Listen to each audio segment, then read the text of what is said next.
My husband claimed he was trying to find himself. I discovered his search included dinner dates with a new woman every week. When I confronted him, he said, "You're just overreacting." It wasn't overreaction when I decided to move on without him. I don't even know how to describe what the last year has been like. I guess I should start with this. My name is Renee, I'm 39, and I've been married to Greg for 11 years. We live in Fort Collins, Colorado. It used to be a quiet life, not flashy or exciting, but it was ours. We were a good team, or so I thought. Greg was always a dreamer. He never stuck to one job too long. He worked in IT, real estate, started a podcast once, did photography for 6 months, then quit it all to write a book. I never saw the book. But I didn't complain much. I liked being the steady one. I worked as a nurse, paid the bills, took care of things. I didn't mind holding it all up because I believed we were in it together. That changed last summer.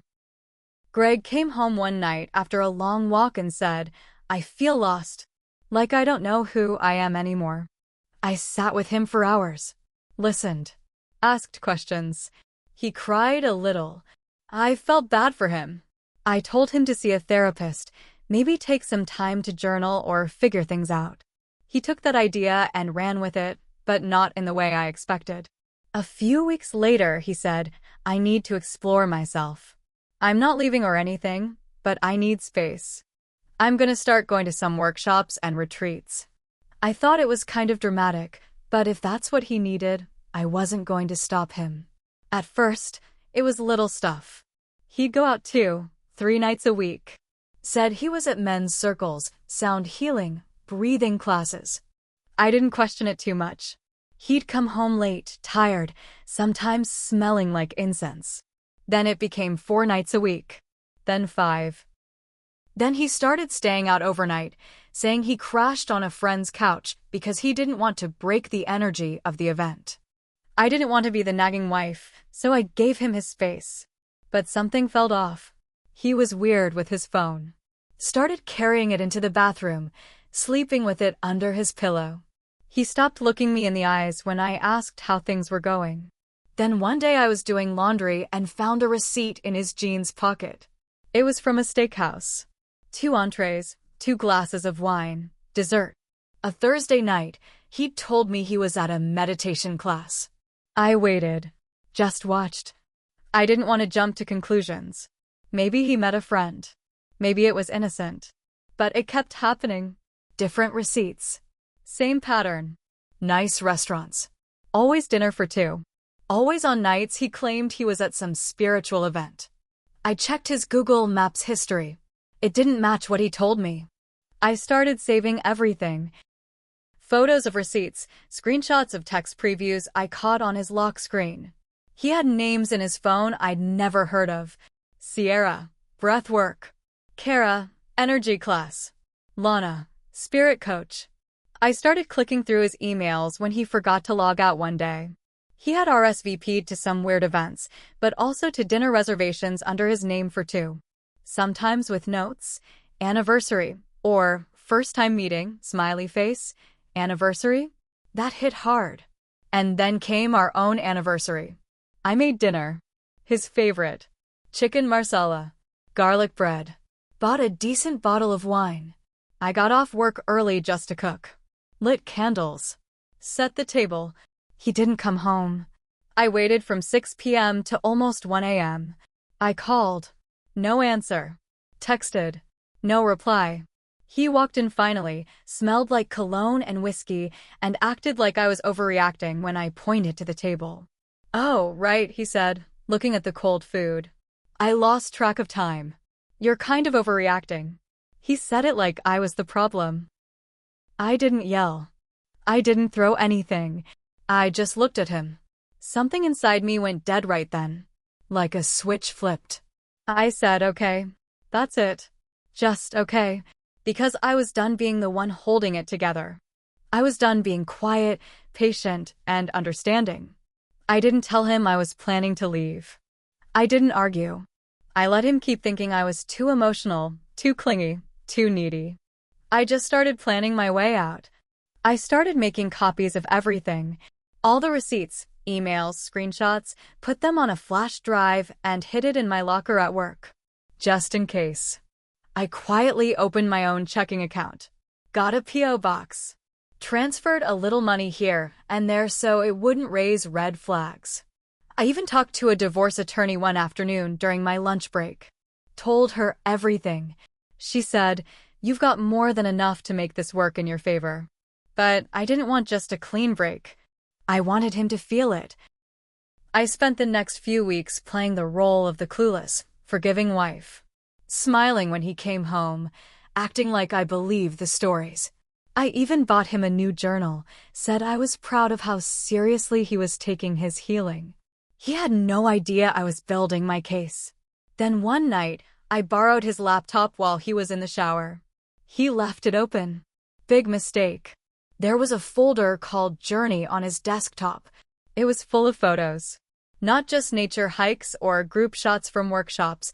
There were selfies of him and women. Candles, wine, smiling at dinner. One picture had a woman sitting on his lap, both of them grinning in a hotel room. My stomach turned. It wasn't just emotional cheating. It wasn't just one person. He was serial dating while I paid the mortgage. That night, I moved my timeline up. I waited until he said he was going on a weekend retreat in Denver. He packed a duffel bag, kissed me on the cheek, and said, "Thanks for being so patient with me." I know this isn't easy. I smiled. Of course. I just want you to find what you're looking for. As soon as he left, I got to work. I had already signed a lease for a one-bedroom apartment across town. I hired movers to come that morning. They were fast, efficient. Within 3 hours, everything I wanted was gone. Clothes, photos, family heirlooms, important documents. I even took the nicer set of dishes and left him the chipped ones. Then I went to the bank, transferred the remaining joint funds into my new account, within my legal right, per my lawyer, and closed it. I left a single envelope on the kitchen table. Inside was a printed photo of him with that woman in the hotel room. Under it, I wrote, "You weren't lost. You were just selfish. Good luck finding yourself now." Then I walked out. But that wasn't the end. 3 days later, I got a series of texts from him. The first few were confused. "Where are you? Did something happen?" Then came the angry ones. "You had no right to take that money. This is crazy. You're acting unstable. You're overreacting." That word again. So I blocked his number. Then I sent the flash drive, with every receipt, email, and photo, to his mother, his father, his 2 sisters. I didn't write anything with it. Just dropped it in the mail. Let them connect the dots. I found out later his family confronted him. They'd always been skeptical of how little he contributed. Apparently his mom chewed him out, told him he'd embarrassed the whole family. I wish I could say he fell apart completely. But people like him don't crash all at once. They decay slowly. I've heard through mutual friends he's been couch surfing, working some gig jobs, trying to start a podcast again. No one's fighting. And me? I'm okay. Not amazing. But I sleep better. I laugh more. I don't flinch when my phone buzzes. I went back to therapy. Started dating again, very slowly. Carefully. Because the worst part of betrayal is that it makes you doubt your own judgment. But now I know better. And if he ever tries to come back, I'll remind him, it wasn't overreaction. It was clarity. 2 months after I left, I thought the dust had finally settled. I'd stopped checking his socials, ignored the mutual friends who tried to stay neutral, and got used to living alone. My apartment was quiet, clean, peaceful. No Greg. No lies. No guessing games. Then one day, a strange letter showed up in my P.O. box. No return address, just my name, handwritten, no stamp. Inside was a printout of a Craigslist post. Scorned woman seeking revenge. Beware. Under it, someone had written in Sharpie, "You might have won the first round, but people always find out who you really are." I sat there, reading it again and again. It was clearly written by Greg or someone trying to sound like him. The post made me out to be some crazy, bitter ex who stole money and destroyed an innocent man's life. It hinted I'd had affairs of my own, said I used manipulation and false evidence to ruin him. I was stunned. He was trying to flip the narrative. I could have ignored it, let it go. But then I found out he was applying for a job at the same hospital system I worked at. Different department, different location, but still under the same network. He was trying to slip back into my world. And worse, he was trying to make me look unstable in the process. One of the HR reps I knew gave me a heads up. Said Greg had mentioned our messy divorce during his interview. Claimed I'd gone scorched earth on him. Said he was worried I might try to sabotage him at work. That was the moment I decided I wasn't finished. I didn't just want to move on. I wanted consequences. So I met with my lawyer again. Gave her everything, including the new letter. She said it bordered on harassment. We drafted a cease and desist. But more than that, we prepared documentation in case he tried to file anything false or get access to my workplace. Then I did something I hadn't planned to. I reached out to one of the women he'd been seeing while we were married. Her name was Kara. I found her through the RSVP list from one of the energy retreats. She was listed as a contact person.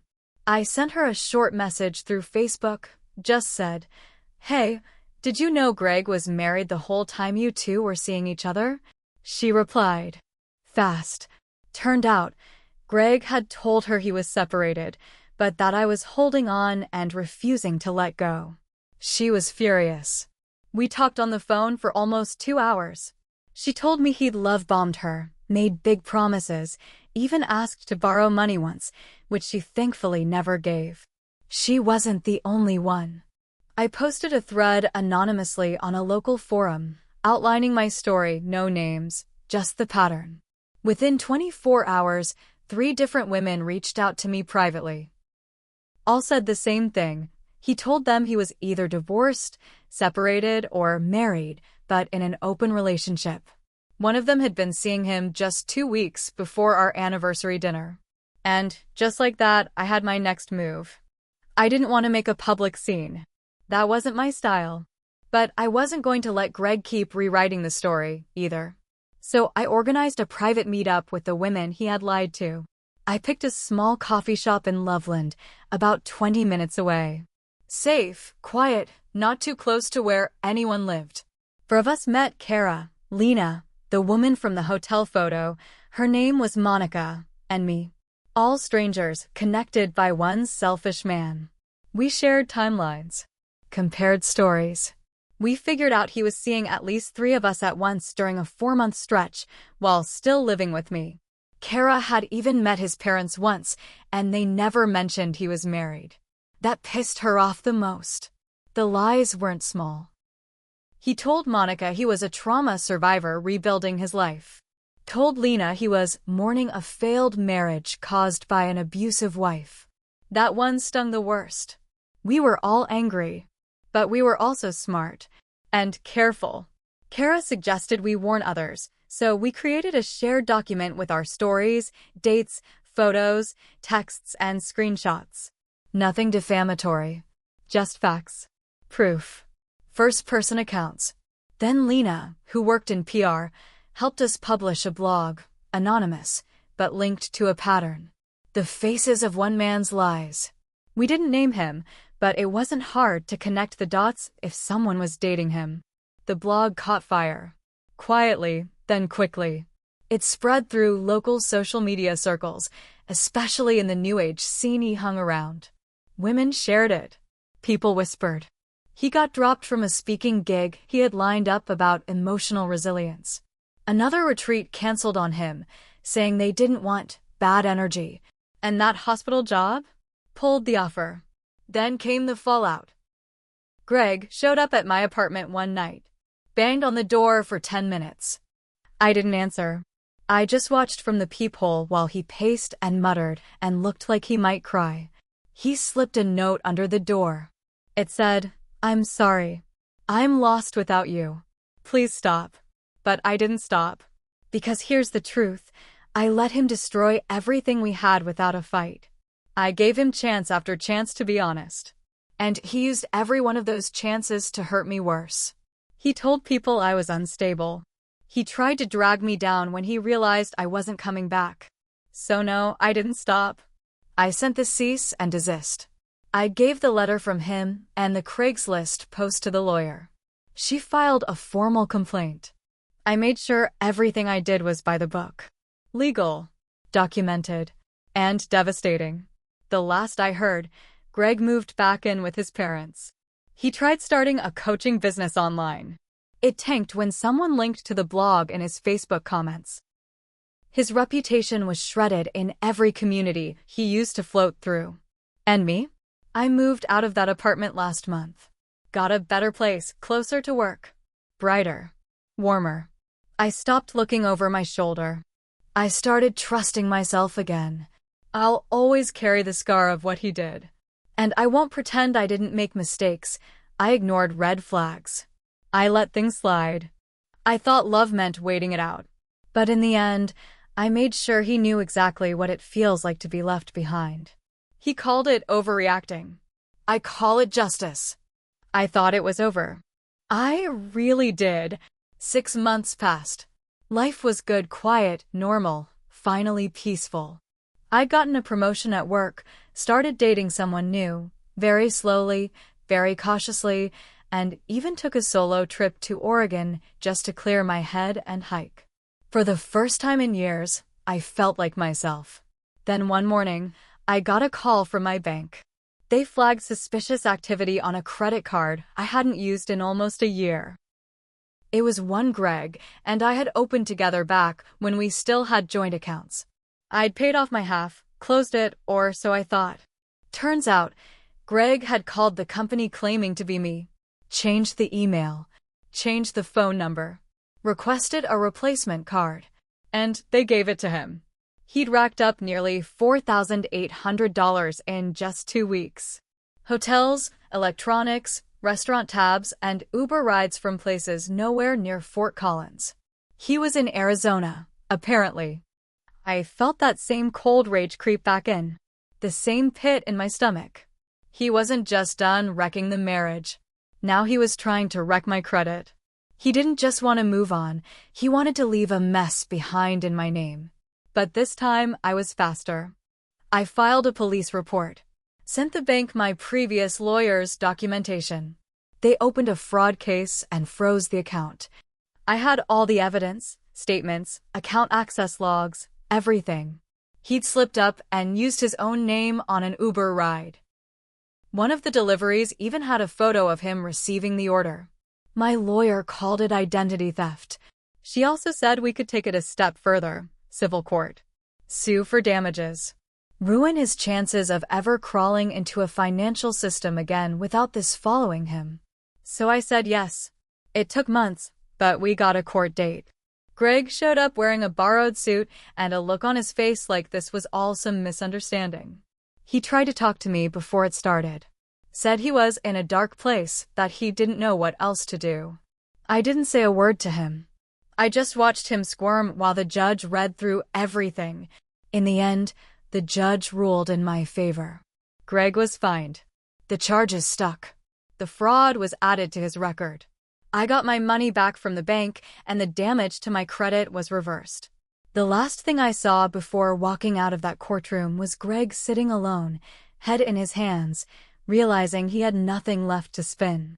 No wife. No job. No money. And now a fraud case hanging over his head. I walked out into the Colorado sun, took a breath, and for the first time in a long time, I felt done. Truly done. Not just with Greg, but with ever letting someone treat me like my feelings didn't matter. He thought I was overreacting. I was just getting started. I didn't think I'd hear from him again after court. Greg disappeared after the fraud case. No calls. No messages. No new posts online. It was like he dropped off the face of the earth, which was exactly what I wanted. Then a few weeks after the 1-year mark since I left, I got a message. Not from him, from his sister, Rachel. We hadn't spoken much over the years. She was polite at family gatherings, but never warm. This message, though? It was long and strange. She said Greg had been living in a halfway house near Phoenix. He'd ended up there after a string of unpaid hotel bills, some minor theft charges, and getting booted from a desert healing collective he tried to join.